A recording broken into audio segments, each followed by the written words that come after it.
Banho, remédios e comida no Brasil de 1910. 7 verdades que dão calafrios. Não havia perfume que disfarçasse, não havia comida quente todos os dias, e não havia esperança de cura quando a dor chegava. O Brasil de 1910 era um país vivo, sim, mas doía. Doía ao respirar, ao comer, ao cuidar do corpo. Doía pelo que faltava e pelo que sobrava. E doía em silêncio, porque reclamar não adiantava. Porque no fundo, aquilo tudo era considerado normal. Quem viveu naquela época não se perguntava se havia conforto, perguntava se haveria o que comer, se haveria água para lavar o rosto, se o corpo aguentaria mais uma noite de febre sem remédio. Em 1910, o brasileiro médio vivia em um corpo em constante estado de batalha, um corpo sujo, inflamado, esgotado, que precisava funcionar mesmo quando tudo ao redor dizia que não dava mais. As cidades estavam começando a crescer, mas ainda eram mais barro do que pedra. A elite urbana tinha acesso a banhos de banheira, remédios importados e alimentos vindos de fora. Mas o povo? O povo era outro Brasil. Era o Brasil da bacia com água turva, da garrafada feita com raízes amargas, da panela vazia que cozinhava o que desse. Um país inteiro aprendendo a sobreviver no limite do corpo. As casas não tinham banheiro. As privadas eram buracos no chão. O banho era frio, desconfortável, visto com desconfiança por muitos. Havia quem acreditasse que tomar banho em excesso enfraquecia. Que a água lavava não só a sujeira, mas a resistência do corpo. E assim, o banho virava evento raro, muitas vezes apenas para ocasiões especiais. O cheiro do outro fazia parte da vida em comum. Ninguém achava estranho. Era o cheiro da rua, do trabalho, da sobrevivência. A medicina era um enigma. Se a dor de cabeça durava 3 dias, era espírito. Se o peito ardia, era vento. E se a criança não comia, era olho gordo. Sangrias eram feitas em casa com navalhas sujas. Garrafadas passavam de geração em geração sem qualquer comprovação. E quando se buscava ajuda séria, os médicos eram inacessíveis ou completamente ineficazes. A maioria das dores não tinha nome, muito menos cura. A comida era um exercício de improviso. A ausência de refrigeração transformava a rotina alimentar em uma corrida contra o tempo. Cozinhava-se o que se tinha, com o que havia. O sal era o conservante universal. E o paladar era moldado pelo possível, não pelo desejado. Comer não era prazer. Era necessidade. Era resistência. E muitas vezes era apenas um ritual vazio, porque não havia o que colocar no prato. Essa era a normalidade. Uma normalidade de corpos frágeis, barrigas vazias, dentes podres, roupas sujas e olhares cansados. Mas também era uma normalidade que formava gente dura, gente forte, gente que aguentava porque não havia alternativa. E talvez, justamente por isso, essas verdades ainda hoje deem calafrios. Não porque foram raras, mas porque foram comuns. O que você vai ver neste vídeo não é exagero, é realidade, é história. E é parte do corpo coletivo que hoje tenta esquecer o que um dia foi inevitável. Banho, remédios e comida. Coisas simples, coisas básicas, mas que em 1910 estavam longe de ser garantidas. Tomar banho para nós hoje é quase automático. Girar um registro, regular a temperatura, deixar a água escorrer sobre o corpo como alívio, conforto ou até como parte da rotina mental. Mas em 1910, o ato de tomar banho não era um gesto cotidiano. Era exceção, era preparo, era sacrifício. E em muitos casos era evitado ao máximo. Na maioria das casas brasileiras, especialmente fora dos centros urbanos, não existia banheiro como conhecemos.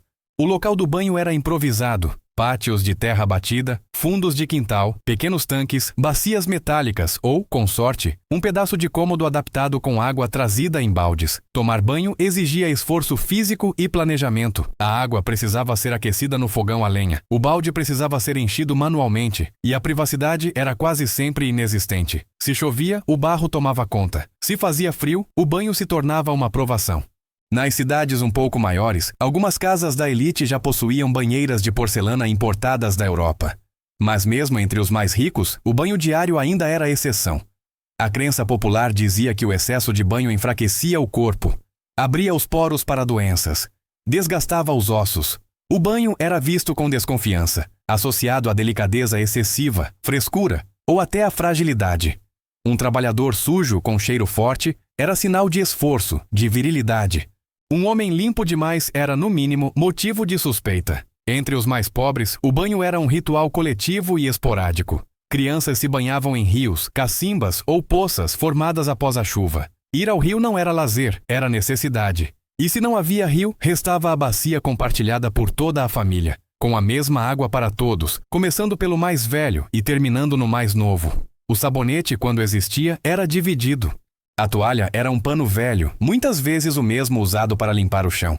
A roupa limpa era a mesma do domingo anterior. A cultura do banho de gato nascia aí. Paninho úmido com sabão, passado rapidamente no rosto, axilas e pés. Era o suficiente para dar um jeito. E não se tratava de descuido, era o possível. Água era recurso escasso, sabão era caro. E tempo livre para lavar o corpo com calma era um luxo que poucos tinham. As mulheres sofriam ainda mais. Além da limitação do espaço físico, havia a vigilância moral. Expor o corpo, mesmo que parcialmente, era uma transgressão. Era comum que mulheres tomassem banho vestidas, para evitar qualquer insinuação de indecência. A vergonha se misturava com o medo, e o próprio ato de se banhar virava uma negociação entre limpeza e reputação. Em muitos povoados, o banho público era a única opção, e nesses locais, dividia-se espaço com desconhecidos, em cabines improvisadas, com água de poço. O risco de doenças era real. A sensação de purificação física vinha sempre acompanhada de contaminação simbólica. Um corpo nu em um espaço público era vulnerável, tanto à doença quanto ao julgamento. Nas escolas, não havia higiene institucionalizada. Crianças iam sujas, fedorentas, com piolhos e sujeira debaixo das unhas, e isso era parte do ambiente. Professores também vinham de realidades precárias. O cheiro da sala de aula era parte do currículo. Havia uma naturalização do mau cheiro que hoje seria impensável, mas ali, em 1910, o olfato era apenas mais um sentido anestesiado pela necessidade. A relação com o cheiro corporal era completamente diferente. O perfume era um artigo de luxo, e mesmo assim, usado mais para disfarçar do que para encantar. Homens usavam colônias de lavanda baratas misturadas com suor seco. Mulheres passavam talco misturado com farinha ou pó de arroz vencido. Crianças raramente tinham acesso a qualquer tipo de produto de higiene, além do sabão rústico feito em casa, à base de soda e gordura animal. E o resultado era óbvio. Doença de pele era comum. Infecção por fungo, piolhos, sarnas, coceiras, feridas abertas. Tudo isso fazia parte da aparência normal de um corpo infantil. E ninguém se impressionava, ninguém parava a rotina para tratar. Só quando a febre chegava ou a ferida gangrenava é que se cogitava alguma providência. O banho em 1910 não era um gesto de cuidado diário. Era um acontecimento, era um marco, uma preparação para a missa, para o enterro, para o casamento, ou uma tentativa desesperada de baixar uma febre alta. O banho era, muitas vezes, o último recurso, e por isso mesmo era visto com desconfiança, temor, reverência. Porque um corpo que se banhava se expunha, e um corpo exposto era quase sempre um corpo em risco. Em 1910, sentir dor era um aviso, mas raramente uma solução. Quando o corpo doía, o primeiro impulso não era procurar um médico. Era procurar alguém que já tivesse passado pela mesma dor. A medicina não era ciência, era relato, era tradição oral. Era um conjunto de práticas herdadas da avó, do benzedeiro, do farmacêutico do bairro, ou do padre que conhecia uma reza forte. A confiança estava no improviso, a cura, na fé, e a esperança no que desce. Os médicos existiam, claro, mas eram poucos, inacessíveis e, para grande parte da população, inúteis. O Brasil de 1910 tinha um sistema de saúde que mal cobria as elites. As faculdades de medicina ainda formavam profissionais com base em teorias ultrapassadas, muitas das quais não resistiriam a 2 décadas. A figura do médico era distante, era cara e, frequentemente, associada à morte. Ir ao médico era sinal de que o caso era grave. Grave o suficiente para justificar o custo, o deslocamento e a vergonha. No lugar do médico havia o boticário. O homem que misturava pós, raízes, líquidos escuros e vendia dentro de vidros reaproveitados. As boticas estavam em toda a Cidade Média e muitas vezes tinham mais prestígio do que os próprios consultórios.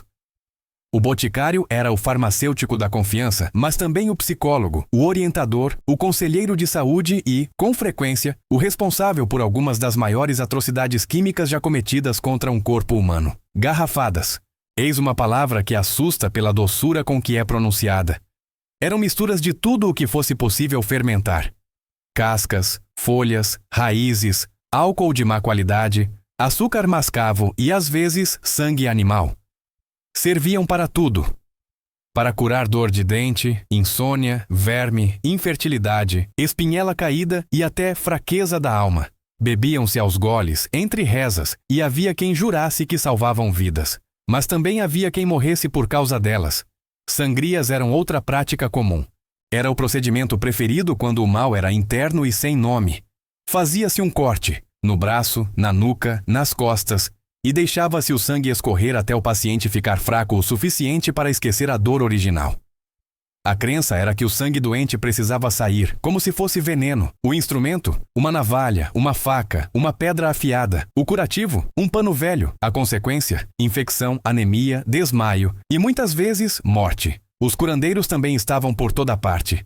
Homens e mulheres, geralmente mais velhos, que conheciam as ervas, sabiam os banhos certos, as rezas precisas e faziam benzimentos com galhos molhados e murmúrios indecifráveis. Não tinham diploma, mas tinham fila na porta, porque para muita gente curar o corpo passava primeiro por acalmar a alma. E a alma, acreditava-se, só se acalmava com fé. Na zona rural, a situação era ainda mais crua. Quando alguém caía doente, improvisava-se um pano com cachaça para baixar a febre.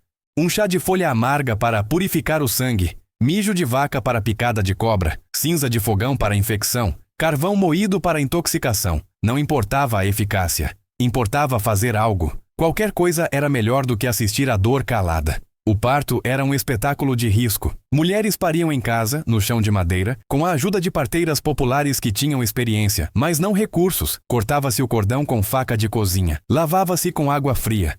Quando havia complicações, não havia o que fazer. O bebê morria, a mãe morria, às vezes os dois. E seguia-se a vida, porque a morte já era parte dela. A dor crônica era tratada com resignação. Ninguém tomava analgésico todo dia. O máximo era chá de boldo, água com açúcar, ou colocar uma pedra quente sobre o local.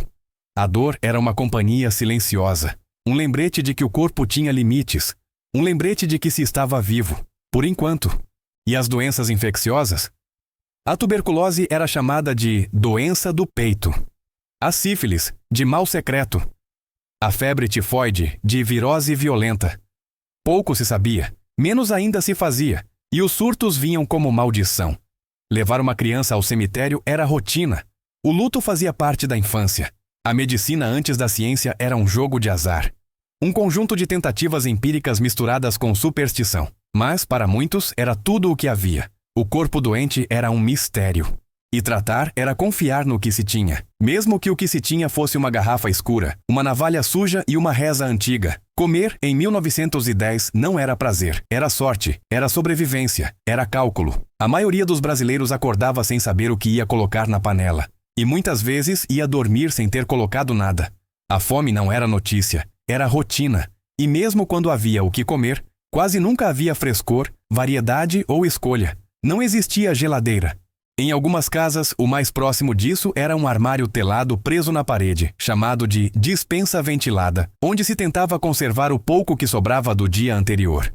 O leite, quando havia, azedava em poucas horas. A carne, se não fosse salgada até ficar intragável, apodrecia. O pão endurecia já na manhã seguinte. Tudo o que se estragava rápido precisava ser consumido na hora. E quase ninguém tinha tempo, gás ou lenha suficiente para isso. O mercado era outro mundo. Produtos vindos de longe eram caros. O arroz vinha em sacos de pano com cascas, pedras e insetos. A farinha era vendida a granel e absorvia o cheiro de tudo ao redor. O açúcar escurecia com o tempo e os feijões vinham misturados com impurezas que só paciência de mãe separava. Comprar comida era uma arte. Armazenar, um desafio. Preparar, um ato de coragem. Nas casas humildes, a base era o reaproveitamento. O feijão de ontem virava feijão de amanhã. A carne que sobrou era desfiada, lavada, recortada e escondida no meio da farinha, para render. O arroz, quando dava, era cozido com banha de porco. O óleo era artigo raro, a manteiga era luxo. E o sal era colocado com a mão pesada, não por gosto, mas por necessidade de conservar e dar sabor onde não havia sabor nenhum. As crianças aprendiam cedo a não desperdiçar. Comer tudo do prato era regra, não valor moral. Quem deixava comida era corrigido com dureza. Comer de novo no mesmo dia era privilégio. Petisco era fruta caída no quintal, quando não era briga com passarinho. E sobremesa? Açúcar mascavo com farinha, rapadura, banana passada. Às vezes, nem isso. A ideia de comer por prazer era estranha. Comida era função, era combustível, era pouco. Nos centros urbanos, vendedores ambulantes ofereciam o que podiam: pamonhas mal cozidas, caldo de cana com espuma de mosquito, peixe seco vendido ao sol direto. Comer na rua era barato, mas não era seguro. E ninguém falava em segurança alimentar. A lógica era: se o estômago aguentou, então serviu. A dor de barriga vinha como castigo de um erro silencioso, impossível de identificar. Era a punição pelo improviso. Já nas zonas rurais, a comida era mais próxima da terra, mas nem por isso mais farta. Muitos pequenos agricultores plantavam para vender e comiam o que restava. A alimentação variava conforme o clima, a colheita e a sorte. Quando a seca batia, a mandioca salvava. Quando chovia demais, perdia-se tudo. A subsistência era literal: subsistir, seguir existindo, mesmo com pouco. A alimentação era desigual. Nas casas grandes dos coronéis e industriais, havia cozinheiras, panelas cheias, pratos bem montados, mas até ali a conservação era um desafio. Servia-se muito, comia-se pouco, e o resto era descartado com um desprezo mudo. A fome morava na senzala, na vila, na beira do rio. A fartura era cenário para poucos olhos, e o corpo refletia tudo isso. Crianças com anemia crônica, com olhos fundos e pele pálida, dentes podres antes da adolescência, adultos magros ao extremo, com estômago roncando mesmo depois da refeição, mulheres parindo sem força, homens trabalhando sem café. O corpo denunciava o que a boca não dizia. Comer era difícil, comer bem, impossível. A palavra refeição era grande demais para a realidade. Quase sempre comia-se algo, não 3 vezes por dia. Café com farinha pela manhã, água de feijão no almoço, pão dormido com água à noite. Quando muito, um pedaço de carne de sol comprado no fiado. Mas comer carne era evento, era sinal de sorte ou de dívida. O normal era viver da mistura de farinha, água e força de vontade. Mesmo assim, havia festa. Havia dias em que a comida abundava. Em casamentos, batizados, festas religiosas. O arroz era colorido, o frango era inteiro. A panela fazia barulho de comida de verdade. E nesses dias, o povo comia até doer. Era o corpo dizendo: eu existo, eu preciso disso. E amanhã, quando voltar à escassez, eu vou lembrar desse gosto, mesmo que ele dure pouco. Comer em 1910 era um ato de fé. Era esperar que no dia seguinte ainda houvesse o que cozinhar, onde cozinhar e para quem cozinhar. Porque a comida era pouca, sim, quase nunca fresca. Mas, para quem vivia naquele tempo, ela era o fio que ligava o corpo ao mundo. O que mantinha de pé, o que acalmava, o que salvava, mesmo quando não curava. A fome em 1910 não gritava. Ela não aparecia nos jornais, não era pauta política, não provocava comoção nacional. Ela se instalava silenciosa, nas frestas das casas de barro, nos becos dos cortiços, nas vielas esquecidas pelas autoridades. Era uma presença constante, familiar, quase íntima, e por isso mesmo mais cruel. Porque ninguém a via como tragédia. Era só parte da vida. As famílias aprendiam a esconder a fome. Ela não era anunciada, era disfarçada com gestos, com rituais, com silêncio. A mãe que dizia: já comi, pode ficar com o meu, estava mentindo. O pai que passava direto pela mesa, dizendo que não estava com fome, estava encobrindo a vergonha. A criança que pedia comida na casa da vizinha só para brincar, fazia isso porque não aguentava mais ver o prato vazio. A fome moldava o humor da casa. Irritabilidade, apatia, cansaço crônico. As brigas vinham fáceis.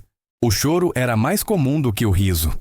Crianças aprendiam cedo a mastigar devagar para enganar o estômago. Aprendiam também a não reclamar. Repetir que estava com fome era receber um olhar duro, de dor e impotência. A fome não era só ausência de comida. Era um trauma coletivo que se passava por gerações. Havia estratégias. Enganar o corpo era parte do dia. Um copo de água antes da refeição, para encher o estômago. Farinha d'água como substituto de qualquer coisa. Caldo de feijão diluído até virar sopa transparente. Casca de fruta fervida com açúcar. E em momentos extremos, comer o que já não se devia. Pão embolorado, arroz passado, carne duvidosa. A fome não dá escolha. Ela impõe. Crianças especialmente sentiam essa ausência de forma mais brutal. A merenda na escola, quando existia, era a única refeição completa do dia. E mesmo assim era pouca, mal feita, rala. O leite quente com gosto de lata, o pão sem nada, o mingau ralo com cheiro de queimado. Mas era melhor do que o nada que as esperava em casa. A fome infantil se manifestava em olhares fixos para o prato do colega, em mãos agitadas quando a comida chegava, em sono excessivo e aprendizagem prejudicada. Havia também a fome que matava devagar. A desnutrição não tinha nome técnico. As pessoas chamavam de fraqueza, de doença da magreza, de tristeza do corpo. Os cabelos caíam, a pele secava, a imunidade sumia. E quando uma gripe chegava, o corpo não resistia. Famílias enterravam filhos pequenos com uma naturalidade que hoje seria considerada monstruosa. Mas ali, naquele tempo, era rotina. Os que não morriam aprendiam a viver com pouco. Desenvolviam um estoicismo precoce. Sabiam que não havia garantia para o amanhã. Que o arroz de hoje podia faltar amanhã. Que o pouco que se tinha podia ser levado por uma chuva, por um aumento de preço, por uma decisão alheia. Comer era uma bênção rara. Ter saciedade era quase luxo. Repetir o prato? Uma lembrança distante da infância da elite. A caridade, quando vinha com culpa. Sopas distribuídas nas igrejas, pães embolorados doados por padarias, restos de feira recolhidos por crianças com sacolas de pano. A fome andava junto com a vergonha. Ninguém queria ser visto como faminto, por isso ela era calada, disfarçada, tolerada. Os registros da época falam pouco da fome. As fotos preferem mostrar os casarões, os trajes da elite, os eventos cívicos. Mas há imagens, escondidas, de crianças com costelas à mostra, de mulheres magras como sombras, de homens com olhos fundos. São corpos que contam a história que os livros silenciaram. A fome estava em todo lugar, mas ninguém queria falar sobre ela, nem mesmo quem sentia. E é isso que torna essa fome ainda mais cruel. Porque ela não feria só o estômago, feria a dignidade, destruía laços familiares, cansava corpos e corações.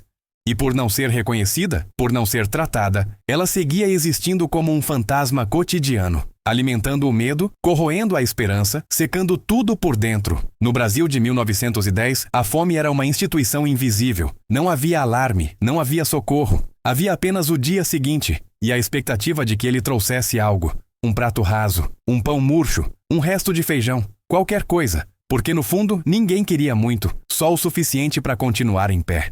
E mesmo isso, tantas vezes, faltava. Não havia escolha. O corpo precisava suportar. Ele era a única ferramenta que o brasileiro de 1910 tinha para existir. E era também a única coisa que se tinha certeza de que um dia falharia.